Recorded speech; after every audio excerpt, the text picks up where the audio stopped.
Your kids are better. Your finances. I never had any money. Didn't even know what to do with it. I started tithing and it didn't make sense to tithe.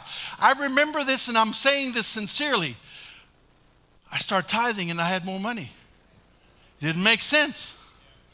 And I remember this, okay? I'm not a pastor, none of this stuff. I was just this lay guy, and I said, well, if $25 works, if $30 works, if $40 works, I was making, between, I can tell you honestly, I was making $250, $300, $400 a week. And I had to work for it really hard. And I said, well, let me try 50. I start tithing 50 in faith. All of a sudden, I get a $600, $700 week. So I started, well, if that works, let me give 100. I started giving 100. And I'm telling you, I cut hair. Did you guys know that? I cut hair. And nobody asked me for a haircut. No, and all of a sudden, at the place where I was working, I want Andrew to cut my hair. I had people, there's 5 people waiting, and there's 2 empty chairs. People, they're mad at me because they're waiting for me. 1,000, 1,200. Back then, that was crazy. That was 40 years ago. And then I start talking about God all the time. Then my boss comes to me and says, I had a complaint about you talking about God. I said, did they complain about my haircut? No, they complained about my communication, my love for Jesus. Okay? That moment, when he said that to me, I started fasting. Because I got some information. So I just started praying. 3 days later, he says, I'm sorry, Andrew, I'm going to let you go. And I said, I fasted for 3 days. And I quit. And I said, okay, God, you got something better. Because I know in my heart that I wasn't doing anything. But God was bringing reformation. He was changing. He didn't want me there anymore. He wanted me somewhere else. And when you trust God,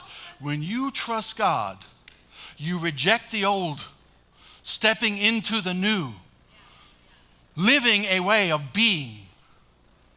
You're totally living a redeemed life. And that has continued. And that needs to continue. It doesn't mean that everything around you is going to be perfect. Look at Paul's life. I mean, he ended up, his reformational life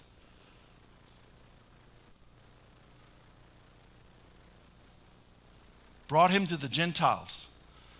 And he went all over the place, but he is shipwrecked, beaten, all kinds of crazy things has happened to him.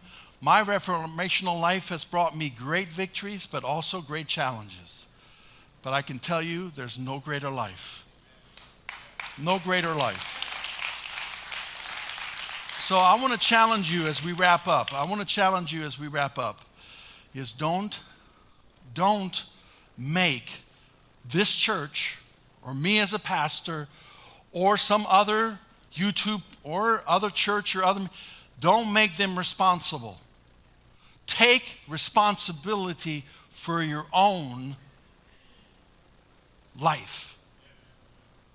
It says in the scripture, work out your own salvation with fear and trembling. This is what it's talking about. Because when you have information, that information needs to become revelation.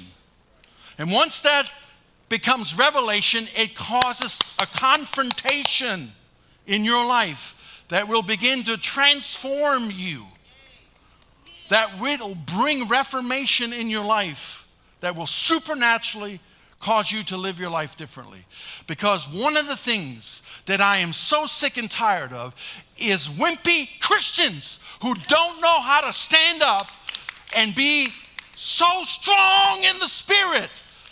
I know what I believe, and I am persuaded that He's able to keep that which I've committed to Him until that day.